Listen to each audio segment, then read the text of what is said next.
நன்றி என்று அதே வேளையில் இது ஒரு ஜோதிட விளக்கு வீடியோ விருப்பம் உள்ளவர்கள் தொடர்ந்து பார்க்கலாம். அருள்மொழிவர்மன் அருள்மொழிவர்மன் 31.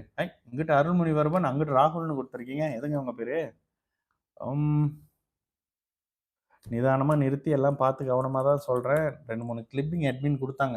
ரொம்ப கிளியரா அழகா எனக்கு சில இடத்துல பார்த்தேன். ஓ! நல்லா இருக்கே, கிளியரா இருக்கே அப்படின்ற மாதிரி. சரிங்களா? அருள்மொழிவர்மன் என்ன சொல்றாரு? 31/5/94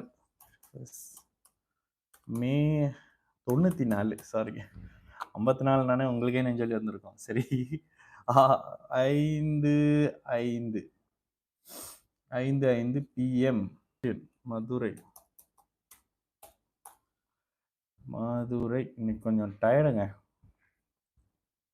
காலையிலேருந்து ஏதாவது கொஞ்சம் நீங்களும் சதய நட்சத்திரமா இன்னைக்கு என்ன கும்பராசிங்களுக்குலாம் ஆனால் ஒன்று கும்பராசியில் இருக்கக்கூடிய சதய நட்சத்திரக்காரங்களுக்கெல்லாம் உண்மையாகவே நல்லது நடக்க ஆரம்பிக்கக்கூடிய காலகட்டம். பொறுமையா இருங்க. தீபாவளி தாண்டும் போதெல்லாம் கொஞ்சம் நிம்மதியா இருக்கும். ஆனாலும் அகலகால் வைக்க தேவையில்லாத அமைப்புகளாக இருக்கும். சரிங்களா? சரி, ஜாதகத்தை இதுக்கு முன்னுக்கு சொன்ன அந்த அமைப்பு அப்படியே இருக்கு. என்ன சொன்னேன்? எப்போ கல்யாணம்னு கேக்குறீங்கனாலே 30 வயது ஆச்சு. கும்பராசி சதய நட்சத்திரம்.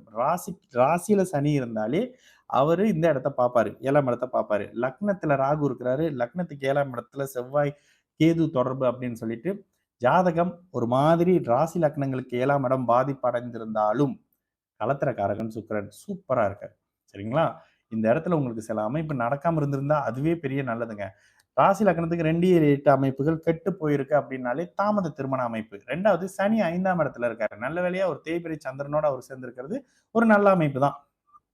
ஓகே, தேய்பிரை சந்திரனோட 10 டிகிரி சேர்ந்திருக்காரு.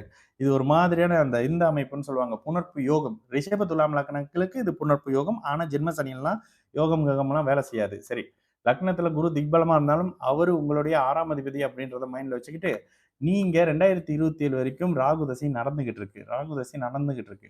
குருவே நீங்களே ஒரு 10-15 வருஷம் நல்லா இல்லையே. ராகு தசை தான் ஒரு மாதிரி, அதாவது குரு சுக்கிரனோட சேர்ந்த ராகு உங்களுக்கு திருமணத்தை பண்ணி வச்சிருவாரு. இங்க 7 சனி. குருவின் இணைவோடு சுக்கிரனோட வீட்டுல இருக்கிற ராகு.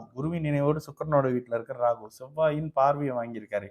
இன்னும் ஒரு வருஷம்லாம் எந்த விஷயத்துல இறங்காதீங்க. ஓகேங்களா? இங்க குரு தசையே உங்களுக்கு ஒரு மாதிரியான டல்லான தசை. சனி தசை அற்புதமா இருக்குமே. சனி தசை தான் உங்களுக்கு குழந்தை கொடுக்க போகுது. சனி தசையில புதனோட சேர்ந்திருக்கிறது சுக்கிரன். சனி தசையில 7ஆம் பார்வை, 7ஆம் அதிபதி 7ஆம் இடத்துல இருக்கிறாரு. புதன் சுக்கிரன் சேர்க்கை ஒரு 10 டிகிரி. சனி 10 டிகிரி. சனி தசையில குழந்தைக்கு உண்டான அமைப்புகள்லாம் நல்ல மாதிரி இருக்கணுங்க. ஜாதகமே ஒரு மாதிரி இருக்கு. ஆனா லக்னத்துல குரு இருக்கிறது இந்த ஜாதகம் உங்களை வெயிட் போடுற மாதிரியான சில விஷயங்கள் பண்ணும்.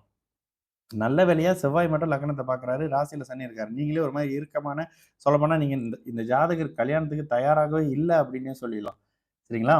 இன்னைக்கு கொஞ்சம் லோ எனர்ஜியா இருக்கேன். எனக்கே தெரியுது. கொஞ்சம் டயர்டு அப்படின்றதுனால சதய நட்சத்திரக்காரங்க பொறுமையாக இருங்க. இந்த ஜாதகத்துக்கு சனி தசை மிகப்பெரிய யோகா அமைப்புகளை பண்ணும். ராசிக்கு 7ஆம் இடம், லக்னத்துக்கு 7ஆம் இடம், சனி செவ்வாய் ராகுவின் அமைப்பினாலே 32 வயசு தாங்க. 2026க்கு மேல மிகப்பெரிய அமைப்புகள்ல சனி தசை சகல யோகத்தையும் கொடுக்கக்கூடிய கொடுத்து வைத்த நபர் நீங்க. கண்டிப்பா திருமண அமைப்பு, குழந்தை அமைப்புலாம் இருக்கு. எப்போன்னு கேட்டீங்களா? 26க்கு பிறகு. இப்ப வேணாம். சனி தசையில திருமண அமைப்பு. குரு பார்த்த சனி இங்க குழந்தையை கொடுப்பார். குரு பார்த்த சந்திரன் குழந்தையை கொடுப்பார். இந்த ஜாதகமே பலமான அமைப்புகள். அடுத்தடுத்து குழந்தைக்கான அமைப்புகள் இருக்கும். 2025 பிறகே வரும். ஆனா கொஞ்சம் சேஃபா மேக்சிமம் டைம் 26க்கு பிறகு திருமண அமைப்பு, குழந்தை அமைப்பு அப்படின்றது வரும். தாமதத்துக்கு காரணம் ராசி லக்னத்துக்கு 2, 7, 8 அமைப்புகள். இதுக்கு எந்த தோஷத்தை போய் எந்த கோயிலில் கழிச்சிங்கனாலும் 2026க்கு பிறகு குடும்பத்தோட இருப்பீங்க. எல்லோரும் நல்லா இருப்போம். வணக்கம்.